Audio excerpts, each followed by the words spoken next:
Assalamualaikum warahmatullahi wabarakatuh. Saya Nisa Puspitasari.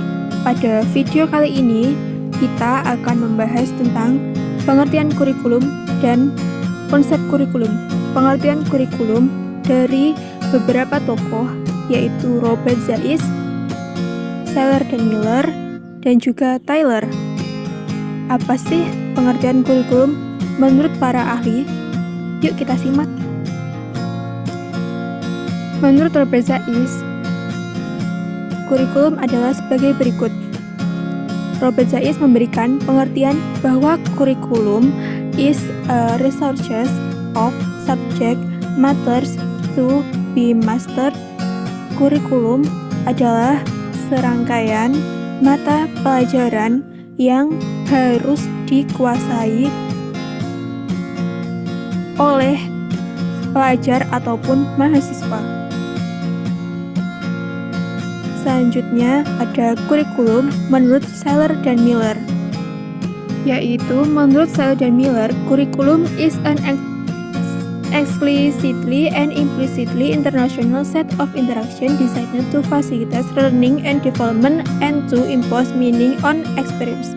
Harapan secara eksplisit tampak dari kurikulum tertulis, sedangkan harapan secara implisit ditemukan dalam hidden kurikulum.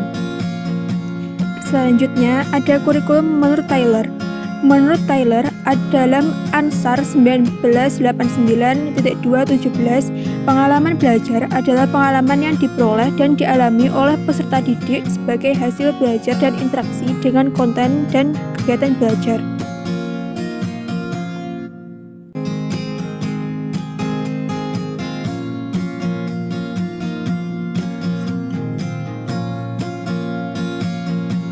Selanjutnya kita akan bahas tentang konsep kurikulum. Yang A, ada kurikulum sebagai ide. Yang B, ada kurikulum sebagai dokumen atau rencana pelajaran.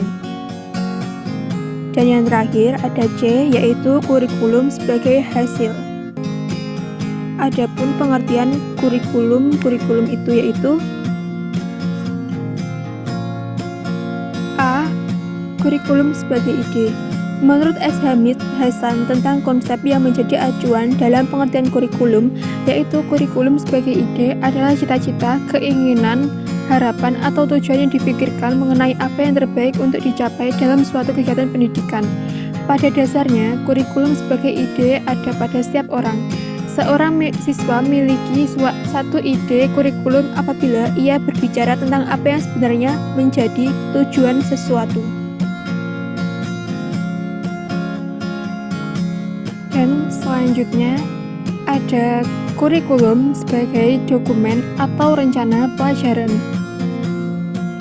yaitu kurikulum sebagai rencana pembelajaran bermuatan tujuan yang ingin dicapai, materi yang disajikan, aktivitas pembelajaran, media dan sarana yang digunakan, juga jadwal kegiatan.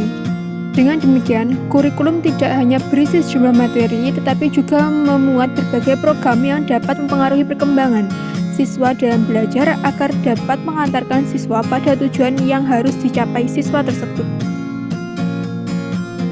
Dan yang terakhir, adapun kurikulum sebagai hasil pembelajaran, yaitu kurikulum sebagai hasil belajar, output, income, benefit, impact. Dimensi kurikulum sebagai kegiatan implementasi terdiri atas dua aspek utama, yaitu pertama adalah aspek perencanaan guru. Guru mengembangkan kurikulum sebagai rencana dan kegiatan tertulis yang disebut RPP. Dimensi kurikulum sebagai suatu kegiatan inilah yang menentukan apa yang diperoleh siswa. Jadi, hasil belajar siswa ditentukan oleh kurikulum yang dialaminya dan bukan oleh kurikulum dalam bentuk berbagai suatu rencana tertulis. Artinya, apa yang sesungguhnya dialami siswa tidak dapat dikenakan pada kurikulum sebagaimana yang ditetapkan oleh Menteri Pendidikan Nasional. Thank you.